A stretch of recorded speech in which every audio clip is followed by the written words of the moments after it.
Hi అండి. Welcome to my channel NKR vlogs. నేను మీ సంగీత. ఏంటి థంబ్‌నెయిల్ చూసి షాక్ అవుతున్నారా? లేదండి, నిజంగానే నేను తెలంగాణ నుంచి ఆంధ్రాకొచ్చాను. ఆంధ్రాలో మా అక్క ఉంటుందనమాట. అక్క వాళ్ళ ఇంటికొచ్చాను. నేను వచ్చాను కాబట్టి మా అక్క చాలా చాలా స్పెషల్ తెప్పించింది. అందులో వచ్చేసి ఫస్ట్ రెసిపీ వచ్చేసి మటన్ కర్రీ ప్రిపేర్ చేస్తున్నాను. అంటే నా స్టైల్‌లో చేశాననమాట. అందుకే నేను ప్రిపేర్ చేస్తున్నానని చెప్తున్నాను. అక్క ఏమందంటే స్పైసీగా నేను మీ ఇంటి దగ్గర వండుకునే విధంగా చెయ్యి చెల్లి అని చెప్పింది. ఓకే, మన తెలంగాణ స్టైల్లో స్పైసీగా గ్రేవీతో కర్రీ ప్రిపేర్ చేస్తున్నాను అనమాట. దానికి కావాల్సిన పదార్థాలు చూసేసేయండి. కిలో మటన్ తీసుకున్నాను. దానికి తగ్గట్టుగా ఒక 4 ఆనియన్స్ తీసుకున్నాను. టమాటాలు ఒక 4 తీసుకున్నాను. కొంచెం పుదీనా, కొత్తిమీర అనమాట సన్నగా కట్ చేసి పెట్టుకున్నాను. ఇప్పుడు వచ్చేసి స్టవ్ ఆన్ చేసి గిన్నె పెట్టుకున్నాను. గిన్నె కొంచెం హీట్ అయిన తర్వాత ఆయిల్ వేసుకున్నాను. ఆయిల్ కొంచెం హీట్ అంటే ఆయిల్ కొంచెం ఎక్కువగానే వేసాను. నాన్ వెజ్ కర్రీ అంటే కంపల్సరీగా ఆయిల్ ఎక్కువగానే ఉండాలి కదా. మటన్ వచ్చేసి కిలో ఉంది కాబట్టి దానికి తగ్గట్టుగా నేను ఆయిల్ అనేది కొంచెం ఎక్కువగానే తీసుకున్నాను. ఆయిల్ కొంచెం హీట్ అయిన తర్వాత ఏవైతే ఉన్నాయో బగారా సామాన్లు వేసుకున్నాను. కొంచెం బిర్యానీ ఆకు, లవంగాలు, ఇలాచీలు, చెక్క కొంచెం తీసుకున్నాను.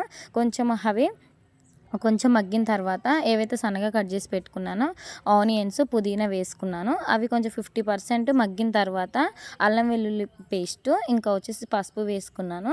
అవి కూడా కొంచెం ఆయిల్లో పచ్చిదనం పోయేంత వరకు మగ్గించుకొని శుభ్రంగా కడిగి పెట్టుకున్న మటన్ పీసెస్ని వేసాను అనమాట. పీసెస్ ఎందుకు చూపిస్తున్నానంటే చిన్న చిన్నగా కట్ చేసుకున్నాను చూపిస్తున్నాను. పెద్ద పెద్దగా ఉంటే అంతగా బాగుండదండి. చిన్న చిన్నగా ఉంటే చూడడానికి కర్రీ బాగుంటుంది, తినడానికి కూడా మంచిగా అనిపిస్తుంది, తొందరగా కూడా కర్రీ అవుతుంది అనమాట. మనం వాళ్ళు ఎట్లా ఇస్తే అట్లనే కర్రీ వేసేసాం అనుకోండి చాలా టైం పడుతుంది. చిన్న చిన్నగా కట్ చేసుకుంటే బాగుంటుంది, ఉడుకుతుంది అనమాట. నేను అది వేసేసుకొని మంచిగా మిక్స్ చేసుకున్నాను. మటన్ వేసిన వెంటనే నేను ఉప్పు వేయలేదనమాట. ఎందుకు అంటే మటన్లో ఉప్పు వేసామనుకోండి ఆ ముక్క అనేది రబ్బర్ లాగా సాగుతూ వస్తుంది, ఉడకడానికి కూడా చాలా టైం పడుతుంది. అలా కాకుండా కొంచెం ఆయిల్లో కొంచెం ఏదైతే మటన్ కొంచెం మగ్గిన తర్వాత వేసుకున్నాం అనుకోండి కరెక్ట్గా ఉడుకుతుంది అనమాట. ముక్క జ్యూసీగా కూడా ఉంటుంది ముక్క అనేది. అందుకోసమనే ఆయిల్లో కొంచెం మగ్గించుకొని ఇప్పుడు ఆయిల్లో మంచిగా ఉడకాలి అనమాట. కొంచెం ఆయిల్ పైకి వచ్చేంతసేపు ఆయిల్ అంతా కొంచెం పైకి వచ్చేంత వరకు కొంచెము ఉడికించుకోవాలన్నమాట. ఇప్పుడు అనేది కొంచెం పర్లేదు ఉడికింది అనుకున్నప్పుడు నేను సాల్ట్ అనేది వేస్తున్నాను. అయితే నార్మల్ సాల్ట్ వేస్తున్నాను. అక్క వచ్చేసి నార్మల్ సాల్ట్ కాకుండా వచ్చేసి గల్లులుప్పు అంటారు కదా, దొడ్డుప్పు, అది వేయి చాలా బాగుంటుంది అని చెప్పింది. అంటే మా అక్క వచ్చేసి అదే సాల్ట్ వాడుతుంది అనమాట. ఓకే అనేసి నేను గల్లులుప్పు వేసుకుంటున్నాను. ఒక స్పూనే వేసానండి, ఎందుకంటే అది కొంచెం సాల్ట్ అనేది ఎక్కువగా ఉంటుంది. తక్కువైతే మళ్ళీ వేసుకోవచ్చు, కానీ ఎక్కువైతే మరి ఇబ్బంది అయిపోతుంది కదా, అందుకోసమని ఒకటే స్పూన్ వేసాను. ఇప్పుడు కొంచెం వేసుకొని మొత్తం మిక్స్ చేసుకొని మూత పెట్టుకొని ఉడికించుకుంటున్నాను అనమాట. మీడియం సైజులోనే చాలాసేపు ఆయిల్లోనే ఉడికించుకోవాలండి మటన్ కంపల్సరీగా. ఎందుకు అని అంటే అది ఉడకడానికి చాలా టైం పడుతుంది కదా. నేను 10-15 మినిట్స్ అయితే ఆయిల్లోనే ఉడకపెట్టుకున్నాను. నేను మీకు కంటిన్యూగా చూపిస్తున్నాను అనమాట. అంతసేపు బాయిల్ అయింది ఏం చూపించలేదు. అది ఎంతసేపు ఉడికింది నేను చూసి మధ్య మధ్యలో మీకు కలుపుతూ చూపిస్తున్నాను అనమాట. ఆయిల్ చూసారా, నేను ఎలాంటి వాటర్ వేయలేదు, ఓన్లీ సాల్ట్తోనే ఇప్పుడు ముక్క అనేది కొంచెం ఉడకాలి అనమాట. కలుపుతూ ఉన్నాను మధ్య మధ్యలో మీకు చూపించడానికి, మధ్య మధ్యలో ఓపెన్ చేస్తూ ఉన్నాను అనమాట. కానీ 15 మినిట్స్ అయితే మీడియం సైజులోనే మనము కర్రీ అనేది ఉడకబెట్టుకోవాలి. ఇప్పుడు వచ్చేసి కొంచెం ఉడికింది అన్న తర్వాత ఇప్పుడు ఒక పర్లేదు ఉడికింది అన్న తర్వాత మనం కట్ చేసి పెట్టుకున్న టమాటాలు వేసుకుంటున్నాను. టమాటాలు వేసుకొని చక్కగా కలిపేసుకున్నాము. కొంచెం ఎక్కువసేపు ఉడకాల్సిన అవసరం లేదు. ఒకసారి కలుపుకొని మూత పెట్టుకొని ఒక 5 మినిట్స్ తర్వాత తీసి ఓపెన్ చేసుకోవాలి. ఓకే, నార్మల్గా ఉడికిందంటే సరిపోతుంది, మరీ మెత్తగా ఉడకాల్సిన అవసరం లేదండి టమాటా.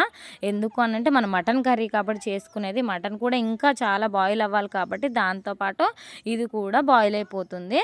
ఇప్పుడు ఓకే చూసారా, కొంచెం ఉడికింది అనుకున్నప్పుడు కర్రీకి అంటే సరిపడినంత కారం వేసేసుకున్నాను అనమాట. నేనైతే 3 స్పూన్స్ వేసుకున్నాను. కేజీ మటన్ కాబట్టి ఒక స్పైసీ కర్రీ కాబట్టి నేను ఎక్కువగానే కొంచెం వేసుకున్నాను. మీరు చూసి కారం వేసుకోండి.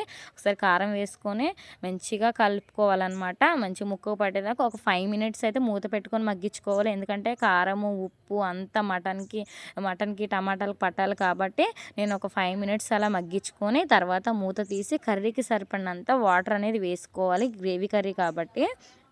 నేనైతే ఒక పెద్ద గ్లాస్తో వాటర్ తీసుకున్నాను. మీరు మీరు మీ గ్రేవీకి తగ్గట్టు మీరు తీసుకుంటే సరిపోతుంది. మనకు గ్రేవీ కావాలి ప్లస్ మటన్ కూడా ఉడకాలి కాబట్టి నేను ఎక్కువగానే తీసుకున్నాను. వాటర్ వేసి కలిపేసి ఒకసారి మూత పెట్టుకొని మంచిగా కలుపుతూ ఉండాలన్నమాట మధ్య మధ్యలో. నేను మీకు చూపిస్తున్నాను కలిపిన తర్వాత మళ్ళీ కూడా మూత పెట్టుకొని మళ్ళీ ఒక 5 మినిట్స్ తర్వాత ఓపెన్ చేసి చూసుకున్నాను. చూసారా ఉడుకుతుందనమాట. మంచిగా గ్రేవీ కూడా చిక్కగా అవుతుంది. గ్రేవీ చిక్కగా అయిన తర్వాత ఏదైతే ఉందో మటన్ మసాలా వేసుకున్నాను. అక్క అయితే మటన్ మసాలా కానీ చికెన్ మసాలా కానీ ఏదైనా తను ఇంట్లోనే రెడీ చేసి పెట్టుకుంటుంది అనమాట. బయట తను ఏం వాడదు.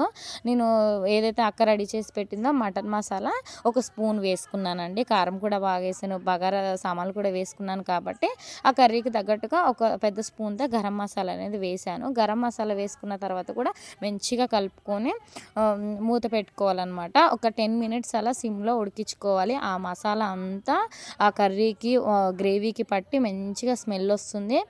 చాలా చిక్కదనం కూడా వస్తుందన్నమాట. మూత పెట్టుకొని కలుపుకుంటూ ఉండాలన్నమాట. అలా ఓకే దగ్గర పడింది అనుకున్నప్పుడు మనము వచ్చేసి సన్నగా కట్ చేసుకున్న కొత్తిమీర అనేది యాడ్ చేసుకున్నాను. కొత్తిమీర వేసిన తర్వాత కూడా ఒకసారి కలుపుకొని మూత పెట్టుకొని ఒక 5 మినిట్స్ అలా ఉంచుకుంటే మనకు కర్రీ అనేది రెడీ అయిపోతుంది. కొత్తిమీర వేసిన తర్వాత కూడా చాలామంది దింపుకుంటారండి. అలా కాకుండా కొత్తిమీర వేసుకున్నా కూడా ఒక 5 మినిట్స్ మూత పెట్టుకొని మగ్గించుకున్నామంటే కొత్తిమీర స్మెల్ అంతా ఆ మటన్కి చక్కగా పట్టేసి గ్రేవీకి పట్టేసి స్మెల్ చాలా బాగా వస్తుంది. టేస్ట్ కూడా చాలా బాగుంటుంది. ఒకసారి ట్రై చేయండి. ఎందుకంటే చాలామంది అలా కొత్తిమీర వేసి దింపేస్తారని నేను ఇలా చెప్పాను అంతే. ఓకేనా, చాలా బాగా కుదిరింది. నేనైతే అన్నము వండి పెట్టుకున్నాను రెడీగా. మీకు చూపించుకుంటే తినేద్దాం అనేసి నేను రెడీగా పెట్టుకున్నాను అనమాట. కర్రీ అయితే రెడీ అయిపోయిందండి. చాలా బాగుంది. థిక్ గ్రేవీతో మంచిగా చక్కగా ఉడికిపోయింది. మటన్ కూడా చాలా బాగా కుదిరిందండి. టేస్ట్ అయితే నాకు చాలా బాగా నచ్చింది. ఈ స్టైల్లో మీరు ఒకసారి వండుకొని ఎలా ఉందో నాకు కామెంట్ చేయండి. ఎన్క్యూఆర్ వ్లాగ్స్ సబ్స్క్రైబ్ చేసుకోండి నా ఛానల్ని. నేను వచ్చేసి మీ సంగీత. నాకు చాలా చాలా బాగా అంటే నచ్చింది. ఇక అక్క వాళ్ళ ఇంట్లోనే నేను 1 వీక్ వరకు ఉన్నాను. మా అక్క వాళ్ళ ఇంట్లో చేసిన ప్రతి ఒక్క వీడియో నేను పోస్ట్ చేస్తానన్నమాట. ఫస్ట్ డే వచ్చేసి మటన్ కర్రీతో నేను స్టార్ట్ చేశాను. చాలా చాలా ఐటమ్స్ అయితే వండాను. అక్క చేతితో కూడా వండించాను చాలా ఐటమ్స్. తన ఆంధ్ర స్టైల్లో తన వంటకం చేసిందనమాట. కట్టెల పొయ్యి మీదే చేసింది. అవన్నీ నేను 1 బై 1 పెడతానమాట. కంపల్సరీగా వాచ్ చేయండి. చాలా బాగా రొయ్యలు పీతలు చాలా వాళ్ళకు ఆంధ్ర స్పెషల్ ఏముందో అవన్నీ తన చేతులు తాను చేసిందనమాట. అవన్నీ వీడియో తీసి పెట్టుకున్నాను. మీకు 1 బై 1 చూపిస్తాను. ప్లీజ్ వాచ్ చేయండి. నచ్చితే మీకైతే కంపల్సరీగా లైక్ చేయండి, షేర్ చేయండి, నా ఛానల్ సబ్స్క్రైబ్ చేసుకోండి. ఓకేనా, ఎన్కేఆర్ వ్లాగ్స్ అనమాట. థ్యాంక్ యూ ఫర్ వాచింగ్ అండి. ఓకేనా, తప్పకుండా నా ఛానల్ సబ్స్క్రైబ్ చేసుకోండి. థ్యాంక్ యూ సో మచ్ అండి. థ్యాంక్ యూ ఫర్ వాచింగ్ అండి. Thank you so much. NKR vlogs.